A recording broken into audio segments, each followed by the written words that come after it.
Hey, Paul, nice to see you Nice again. to see you too, Andy. How you been? Doing all right. Good, good. Why is growth such a big imperative these days? We've gone through such a unique economic cycle with all of its pressures that it's really prompting us to look at growth differently. What I mean by that is think about the last 6 years. 2008, 2009, 2010, battening down the hatches, cutting costs, writing off bad loans, especially in financial services, dealing with the new regulatory environment, dealing with all of those pressures. And those pressures were different than what we experienced in the prior cycles and the prior downturns. There's like different flavors of growth. So we look at organic growth as being trying to squeeze a little bit more out of an existing business model, existing set of customers, existing set of products and services. Maybe more adjacent growth could be more transformative in nature, maybe a new business model, new channels, new product services. Just talk a little bit more about how you think about growth at that level. Well, I look at organic growth as still being critically important but increasingly problematic. And that seems like a conflicted statement. In part it is. And the dynamic we have here and the dynamic you see with our customers is that there's only so much you can wring out from a revenue or profitable revenue growth in organic right now. Why? Because all of our customers are seeking to cut costs or looking for higher value in what we're giving them. So if we at D&B were to do what we've always done, which is foundational data and foundational insights, what we're seeing is our customers are saying, that's great, but I need you to reduce costs 3, 4, 5% a year. So not surprisingly, you see many companies trying to make this pivot to find those new adjacencies. That's the right strategy. We believe it's essential for us, essential for our customers. Still have to deliver against it, still have to be consistent with your value prop. It still has to be consistent in a way that's going to make a difference in the marketplace. So what we've been focused on, not surprisingly, is analytics and insights, but it's still in the spaces we do business in, credit risk and sales and marketing optimization. Those are the two things we do well, and those are the two things we've always done well.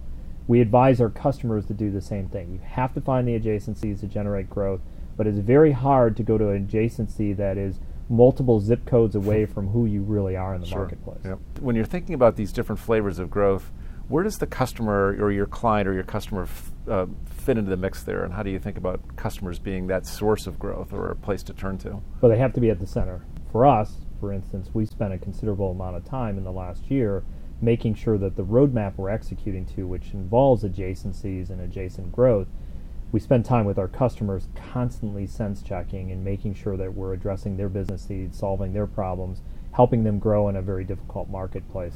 So customer has to be at the center. So just to build on that, so in your world, in D&B world, is it your customers or your customers' customers, or how far do you think through that whole activity chain?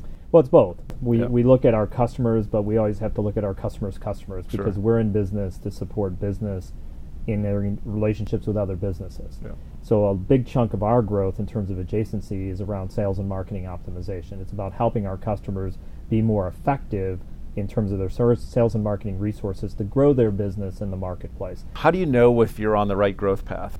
Myself, I probably see 400 to 500 customers a year. Wow. Which is an incredible number, but one of the reasons I do that in somewhat larger group settings, but then one-on-one, is not only to help our sales teams, but also because we constantly learn from that. Interesting. And we've been tweaking our value proposition and our adjacencies based upon that feedback. Sure. Talk a little bit about the embed strategy. So this notion of 1 + 1 = 4, or whatever the term you're using these days, but talk a little bit about how that strategy has been successful for you. Well, that's the other part of a growth strategy, is to find your right partners, find your right collaborators. So we're spending a lot of time finding those partners and collaborators, so what we're doing is being linked with them, so 1 + 1 = 8 or equals whatever number you want to assign to it. And that's really being purposeful about who you're going to partner with. D&B does a lot of things really well. Data, analytics, insights. That's who we are. We're a content company. We're not a delivery company. So not surprisingly, our partnerships are increasingly with entities that deliver, that build the UI, that build the interface, that build the workflow tools. That's not our strength. Or we work with other partners who can handle the project management, the wrapper around the process change and the change management side.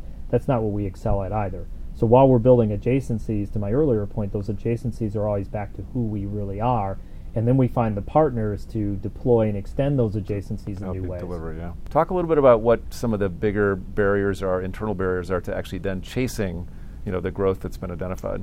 I think the number one thing we all underestimate is change management. And oftentimes what you do is you fall back on what you've always done, because it's human behavior. You underestimate those things. So it's very important you have the right change management, you embrace the right metrics, you hold people accountable, you incentivize accordingly. All of those things that you guys do so well in terms of helping companies understand, critically important, because it doesn't just involve a full transformation of a business, but if you're going to try to develop adjacencies, that's transformational as well. It may not be transformational in the sense that you're blowing up a business, right, but to some degree you are blowing up a business, just smaller sticks of dynamite. right. Is it easy? No. Every day is an ongoing set of trade-offs that we have to deal with between what we've done traditionally and what we're doing. But that's where change management comes in. That's where our focus has been so intense on trying to find the right balance between the two. Yeah, that's great. Thanks, Paul. You're welcome, Andy.